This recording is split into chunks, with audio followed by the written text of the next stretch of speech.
n'a pas été fait au Alors, Guy Cameroun. Professeur, comment vous arrivez à vous adapter dans un environnement comme ça, dont le système n'est pas mûrement pensé et on introduit un LMD inadapté? Vous êtes enseignant, comment vous faites? Le Cameroun a connu plusieurs réformes universitaires qui ont créé un désordre terrible. Si on veut remonter ne serait-ce que sur 20 ans, c'est terrible. Parce que j'ai été dans ce système en tant qu'étudiant d'abord, avant d'y être en tant qu'enseignant. On ne peut pas s'adapter fondamentalement à un tel système parce que véritablement, il n'a pas d'autonomie, il n'a pas de capacité autonome de décision et d'orientation. Ce que nous faisons, je vois quelques années qui ont fait ça, c'est qu'on essaie d'apporter une valeur ajoutée dans les enseignements et ensuite dans la recherche. Sinon, si vous allez vous aligner au programme tel qu'il a été établi, vous allez continuer à fabriquer des répétiteurs et fabriquer des diplômés. Ils n'auront jamais de contribution réelle au développement. Vous aurez des enfants qui ont des diplômes, mais ils ne savent pas résoudre le moindre problème. Il n'y a pas de contextualisation des savoirs. Il n'y a pas d'appropriation des savoirs pour répondre à des besoins. En fait, je vais changer la démarche pour expliquer ce qui en est aujourd'hui. Nous sommes tous responsables sur ce continent parce que je me considère plus comme Africain que comme Camerounais. La responsabilité que nous avons, c'est de redonner au continent africain sa dignité et sa fierté. Et pour lui donner sa dignité et sa fierté, nous sommes obligés d'exhumer la vérité, d'inhumer le mensonge, avec tous les risques que cela court, en espérant que de toute façon, Dieu le Père nous protège et nous garde vivants aussi longtemps que notre mission sera pertinente. Oui, alors quand vous tenez ce discours dans une faculté, face à vos étudiants, vous êtes compris et le corps enseignant, dans la hiérarchie, qu'est-ce qu'il vous rit? De ce côté, les étudiants, je n'ai jamais eu de problème, jamais. Le corps enseignant, j'ai des fans même parmi mes collègues pour dire les choses comme ça. J'ai beaucoup qui m'ont aidé, qui m'ont apprécié, qui m'ont encouragé. Et il y a ceux qui sont dans certaines entités clanico, ethnico-ésotériques qui, eux, représentent très souvent des menaces pour moi. Mais même jusque-là, je n'ai pas que des ennemis. Alors, vous avez toujours été critiqué, certains vous craignent même, peut-être parce que vous n'avez pas de chapelle politique. Et votre discours est très, très politique. Alors, vous êtes engagé politiquement? Je suis politologue et en tant que politologue, je ne peux pas ne pas m'occuper de la société. Et le fait d'avoir fait le terrain, vous savez, j'ai fait dans ce pays, ne serait-ce qu'au Cameroun. Vous vous occupez de la société dans quelle chapelle politique? Je n'ai pas besoin d'entrer dans un parti politique pour pratiquer la politique parce que la véritable politique est dans l'intimité des gens, dans leur confort, leur bien-être. J'ai fait plus de 260 conférences en moins de 17 ans parce que j'ai commencé les conférences à l'âge de 16 ans quand je suis arrivé en terminale. J'ai tellement palpé la réalité des gens que j'ai compris jusqu'où ils étaient infectés, au-delà même du fait qu'ils soient affectés par tout un système qui a commencé en fait à se détériorer avant même l'indépendance. Ça fait que le regard que je pose est toujours un regard où il faut reconstruire, reconfigurer les fondations, refaire les bases. Or, la majeure partie de ceux qui sont censés s'occuper de ça se comportent comme si un arbre pousse par les feuilles. Non, ce n'est pas possible. Il faut qu'il y ait quelqu'un qui ose poser les problèmes de fond et c'est pourquoi ça dérange. J'ai déjà appris de plein de façons que l'on me craint. Je n'ai jamais mordu personne. Ils ont juste un problème avec le fait qu'ils aient affaire à quelqu'un qui ait des analyses libres, qui soit capable de voir à travers les murs.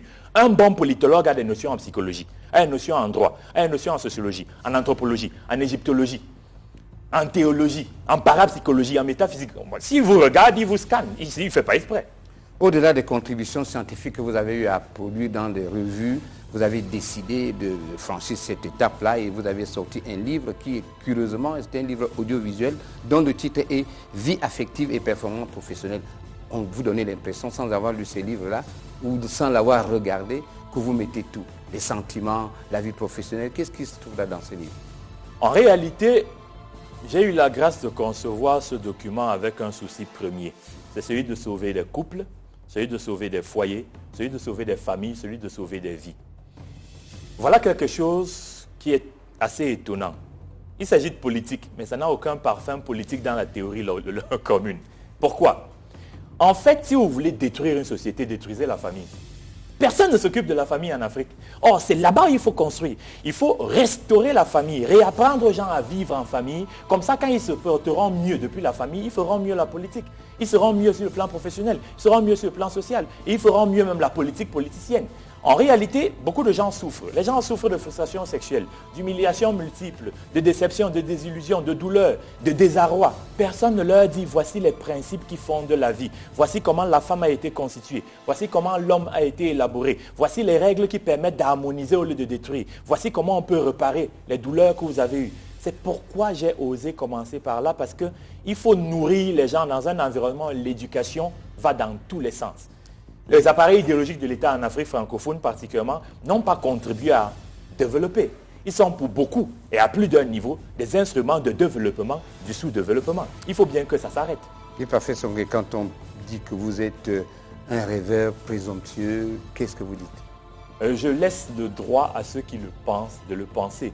Il y a beaucoup de gens dans ce pays, au Cameroun, et il y a beaucoup d'Africains à travers le monde qui sont sensibles à la qualité. Je crois que j'ai beaucoup d'admirateurs, et c'est aussi parce que en dehors de moi, il y en a beaucoup d'autres qui osent. Je ne suis pas si isolé. Par conséquent, si nous tous, nous avons compris qu'il faut, on n'allume pas une lampe pour la mettre sur le boisseau. Je vais vous donner une insolite. Lorsque je reviens des États-Unis, il y a des décorations que je suis le seul Camerounais à avoir depuis l'indépendance. Un enseignant d'université m'appelle pour me demander si je vais bien. Je ne comprends pas où il va. Il dit, mais fiston, c'est normal qu'il m'appelle fiston. J'ai eu le doctorat à 27 ans. La majeure partie d'entre eux sont mes aînés d'au moins 15 ans. Mais il dit, quand tu reviens avec des choses comme ça, il faut te cacher. Qu'est-ce qu'il y a que toute l'université parle de ça? Donc chez nous, quand vous revenez avec des médailles, des décorations exceptionnelles, vous êtes allé représenter votre pays, vous allez vous cacher. Ce qui brille doit être caché. C'est-à-dire qu'on est dans un univers de psychopathologie. Je vais emprunter l'expression du professeur Monunzana. Un écartement de la norme, une normalisation de l'écart. Il y a plein de gens qui brillent, ils ne font pas exprès. Le problème, c'est quoi? Certains souffrent de ce qu'on appellerait le syndrome de l'élève fainéant, qui a des problèmes avec le premier, alors que le premier lui a rien fait.